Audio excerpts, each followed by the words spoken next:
প্রিয় দর্শক, চলমান কোটা আন্দোলনের মধ্যে বাংলাদেশ পুলিশের ওয়েবসাইট হ্যাক করেছে হ্যাকাররা। তো আমরা জানার চেষ্টা করব আসলে কেন তারা বাংলাদেশ পুলিশের এই ওয়েবসাইটটি হ্যাক করেছে। আমরা একটু ভিতরে প্রবেশ করার চেষ্টা করব। আমি গুগল সার্চ বারে গিয়ে লিখছি এখানে বাংলাদেশ পুলিশ।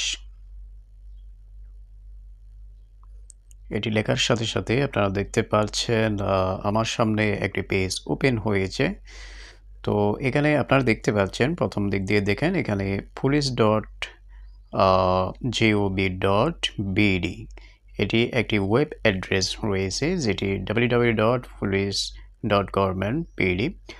তো এই যে আসল ওয়েবসাইটটি রয়েছে এটির সাহায্যে আমরা প্রবেশ করব। এটি হচ্ছে বাংলাদেশ পুলিশের ওয়েবসাইট। তো আমরা সেখানে ক্লিক করলাম। ক্লিক করার সাথে সাথে দেখতে পাচ্ছেন একটি পেজ এখানে ওপেন হয়েছে, অর্থাৎ আমরা বাংলাদেশ পুলিশের যে ওয়েবসাইট সেখানে কিন্তু আমরা প্রবেশ করতে পারিনি। এটাকে আসলে হ্যাক করেছে, নিয়ন্ত্রণে নিয়েছে কিন্তু হ্যাকাররা, যেটি আপনারা সরাসরি এখন দেখতে পাচ্ছেন লাইভ রূপে। এই যে দেখেন এখানে হ্যাক বাই যারা করছেন তাদের দ্বারা সেটা লেখা আছে, তারপরে অপারেশন কাউন্টডাউন। এর ফলে এখানে মূল কথাটা আসলে তারা কেন এই ওয়েবসাইটটি বাংলাদেশ পুলিশের হ্যাক করলো। তারা এখানে বলছেন যে স্টপ কিলিং স্টুডেন্টস, তারা এখানে বলছেন যে ছাত্র হত্যা বন্ধ করুন। তো মূলত বোঝা যাচ্ছে এখানে তারা এটির প্রতিবাদ করতে গিয়ে বাংলাদেশ পুলিশের এই ওয়েবসাইটটি তারা হ্যাক করেছে।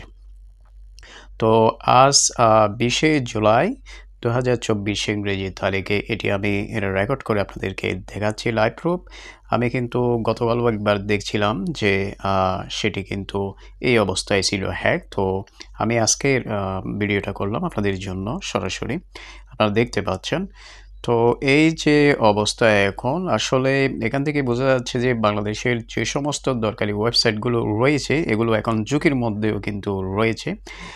তো আমার জানা মতে এর আগে কিন্তু আমি আরেকটা ভিডিও পাবলিশ করি, সেটা হচ্ছে বাংলাদেশ ব্যাংকের গতকাল 19 জুলাইয়ের। সেখানে কিন্তু একই অবস্থা, এই যে তারা যে পেজটি এখানে আমরা দেখতে পাচ্ছি যে ফিকচারগুলো যে কথাগুলো লিখছে একেই হ্যাকাররা কিন্তু বাংলাদেশ ব্যাংকের এই ওয়েবসাইটটিও তারা হ্যাক করে নেয়। এখনও পর্যন্ত আমরা তার কোনো সমাধান দেখতে পাইনি।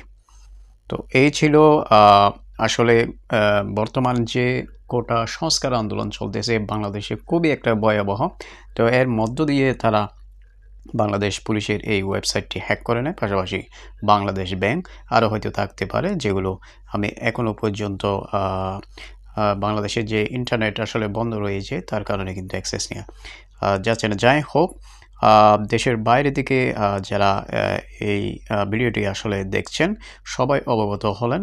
আর বাংলাদেশ ব্যাংকের সম্পর্কেও আমি যে ভিডিওটা আপনাদেরকে দিয়েছি সেটা সম্পর্কে আপনারা অবগত হলেন। ভিডিওটা সর্বোচ্চ শেয়ার করে দেবেন। আল্লাহ হাফেজ।